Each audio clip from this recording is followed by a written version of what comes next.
यदि रोने वाले के साथ कोई रो दे तो वो व्यक्ति श्रेष्ठ कहलाता है महादेवी, महान कहलाता है। दूसरों के दुख को अपना दुख तो केवल वही व्यक्ति समझ सकता है जिसका हृदय दर्पण की भांति स्वच्छ हो। ये मैं बार बार यही कहता हूं कि कभी किसी को किसी का बुरा नहीं सोचना चाहिए, क्योंकि जो भी व्यक्ति किसी और का बुरा सोचता है अंत में उसका भी बुरा हो ही जाता है। जो भी व्यक्ति ये समझते हैं कि ये तंत्र मंत्र, ये सर्वनाश और अंधकार की शक्तियां केवल किसी और को ही क्षति पहुंचा सकती हैं, तो वो उनका भ्रम है। सत्य तो ये है महादेवी कि जो ईश्वर के सच्चे भक्त होते हैं, जो स्वयं ईश्वर पर संपूर्ण विश्वास करते हैं, ये तंत्र मंत्र की शक्तियां उनका बाल भी नहीं बांका कर सकती। इस प्रकार द्वेष और घृणा का मारा व्यक्ति पड़ोसी के घर को जलते हुए देख ये भूल जाता है कि उसी अग्नि की लपटें स्वयं उसका घर भी जला सकती हैं। उसी प्रकार जो व्यक्ति तंत्र मंत्र में विश्वास करता है वो ये भूल जाता है कि यही तंत्र मंत्र की शक्तियां स्वयं उसका भी सर्वनाश कर सकती हैं। सत्य तो ये है महादेवी कि स्वयं मैं अपने भक्तों के वश में हूं। अपने प्रेम से, अपने विश्वास से, अपनी भक्ति से और अपनी श्रद्धा से मेरे सारे भक्त बार बार मुझे उनकी सहायता करने के लिए विवश करते रहे हैं और करते रहेंगे। और मुझे अपनी इस विवशता पर कितनी प्रसन्नता होती है, इसका मैं क्या वर्णन करूं महादेवी, इसका मैं क्या वर्णन करूं महादेवी। कि जिस प्रकार जब एक पुरुष भटक जाता है तो केवल एक ही व्यक्ति भटकता है, परंतु जब एक नारी के पैर डगमगाने लगते हैं तो समस्त परिवार डगमगा जाता है। उसी प्रकार जब एक शिष्य भटकता है तो केवल एक ही छात्र भटक जाता है, परंतु जब एक गुरु भटक जाता है महादेवी तो समस्त छात्र समाज भटक जाता है। महादेवी, जो मृत्यु से डरते हैं वो जीवन जीने के लिए सिद्धांतहीन समझौते करने लगते हैं, और ऐसा सिद्धांतहीन जीवन मृत्यु से भी बुरा होता है महादेवी।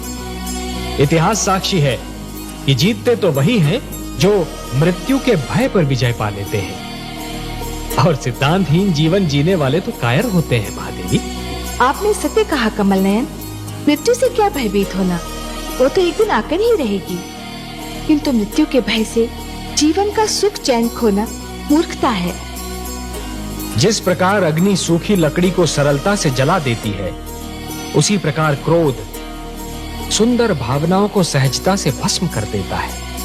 वो मेरे विरोधी है, इसलिए मेरा विरोध करने की धुन में वो विवेक तो क्या स्वयं को भी भूल गए हैं। मेरा विरोध करने की भावना उनकी विद्वत्ता पर भारी पड़ चुकी है महादेवी, और अब दैत्य गुरु शुक्राचार्य कोई भी सीमा पार कर सकते हैं। आश्चर्य है, क्या दैत्य गुरु शुक्राचार्य ये भी नहीं जानते कि सीमा से अधिक विरोध अपने ही दुख का कारण बन जाता है? नहीं जानते महादेवी, दुर्भाग्य से वो इस सत्य को नहीं जानते, पर अतिशीघ्र जान जाएंगे। जिस प्रकार चरित्र की हानि धन की हानि से अधिक बड़ी दुर्घटना होती है, उसी प्रकार देवत्व का अपमान देवताओं के अपमान से अधिक बड़ी दुर्घटना है। महादेवी, दो पक्षों में संधि का टूटना एक श्रृंखला के टूटने के समान होता है। एक कड़ी टूट जाती है तो कड़ी पर कड़ी टूटने लगती है। महादेवी, मोती जिस डोर में पिरोए हुए होते हैं, यदि वो डोर ही टूट जाए तो सारे के सारे मोती भूमि पर बिखर जाते हैं, और इन बिखरे हुए मोतियों को दोबारा समेटना और फिर से उसी डोर में पिरोना ये सरल कार्य नहीं होता महादेवी। जानती हूँ कमल नयन, बसी बसाई नगरी को उजाड़ना सरल कार्य होता है, उसी नगरी को फिर से बसाना बहुत कठिन होता है। वर्ष और पीढ़ियां बीत जाती हैं उसे बसाने में।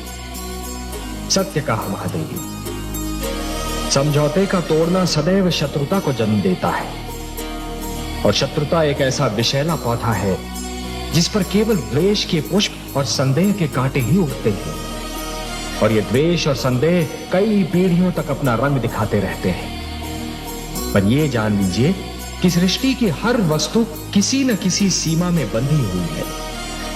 इच्छा हो, ईर्ष्या हो, क्रोध हो, कोई भी भावना हो, उसकी अपनी सीमा होती है, और जब वो भावना अपनी ही सीमा को लांघकर परे चली जाती है तो स्वयं अपने लिए ही हानिकारक सिद्ध हो जाती है। ये प्रेम, ये स्नेह और एक दूसरे का आदर करने की यह भावना ही मानव जाति को संस्कृति देगी, सभ्यता देगी, उसे उत्थान का मार्ग दिखाएगी। ये भावनाएं और इनको प्रदर्शित करने की शक्ति केवल मानव जाति को मिली है। यदि मानव ने इन भावनाओं की रक्षा की तो ये भावनाएं उसे जीवन की प्रेरणा देंगी, उन्नति की शक्ति देंगी, उसे शांति का मार्ग दिखाएंगी। और यदि मानव ने इन भावनाओं को त्याग दिया तो वो पशु और पिशाच के स्तर से भी नीचे जा गिरेगा। कि यदि चित्रकार के बनाए चित्र को कोई बिगाड़ दे तो क्या उसे तनिक भी चिंता नहीं होगी?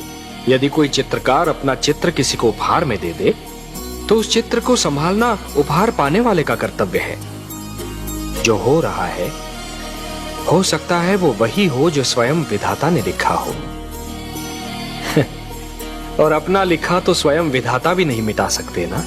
हे महादेवी, हो सकता है कि ये मानव की परीक्षा हो, उसके कर्मों की परीक्षा हो। तो आप क्या चाहती थी कि हम केवल दिन बनाते और रात्रि न बनाते? फिर मानव को अंधेरे उजाले का अंतर कैसे जान पड़ता? विष न होता तो अमृत की महत्ता कैसे जानी जाती? पुष्प के साथ कांटे न होते तो पुष्प के सौंदर्य को कौन जान सकता? पतझड़ न आती तो वसंत ऋतु इतनी सुहानी कैसे लगती? हमने मानव को बनाया है देवी। मानव इतिहास को बनाने का कार्य हमने अपने हाथों में नहीं रखा, वो तो उसी पर छोड़ दिया है। अभी तो उसे अपनी शक्ति का आभास हुआ है। इसी से उसे न्याय अन्याय, सत्य असत्य, धर्म अधर्म और पाप और पुण्य की जानकारी भी होगी। हमने बुद्धि दी है मानव को, विवेक दिया है उसे। यदि असत्य और अधर्म अपनी सीमा को पार कर गए, यदि धर्म की हानि होने लगी तो हम स्वयं धरती पर जाएंगे। हम वचनबद्ध हैं